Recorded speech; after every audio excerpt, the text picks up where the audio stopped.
In the last episode, we talked about how Jesus came and took on flesh and blood so that he might destroy the one, this is Hebrews chapter 2, verse 14, that he might destroy the one who has the power of death, that is, the devil. He went right to the one.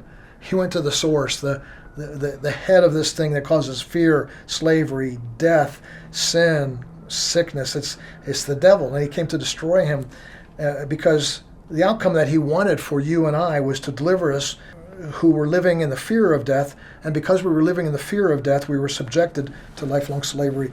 Some of you are saying, I don't really live in lifelong slavery. You might be saying, I don't really live in the fear of death. I really don't. Maybe you're so young you never even really thought about your impending death. But the reality is, whether you feel it or not, every single one of us who are in the flesh and blood, except for Jesus when he came in flesh and blood, need to be delivered because there is a fear of death.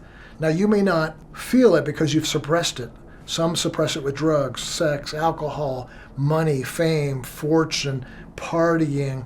Some through religion. I'll be so religious that I don't have to fear eternity. Yet, the reality is we're subject to death. Unless we have this delivering power of Jesus, unless it's the finished work that he's done for us on the cross, we're left to our own devices, and we might suppress the fear of death, but it will show up another way. It'll show up in anxiety. It'll show up in stress. It'll show up in anger. You're frustrated and you're cranky and you're snapping at people. These are some of the forms that this fear of death shows, and the slavery that we have all our life to it, unless we are delivered from that because Jesus did it. And that's why in the earlier verses, verse 13, he says, I put my trust in my Father and you and the children he's given me. I want you to trust in Jesus too. And I want you to trust in the Father too, because this is the work that I've done for you to break that bondage to slavery. Don't fear it. Get to the root of it and let Jesus help heal it, deliver it, and set you free from it.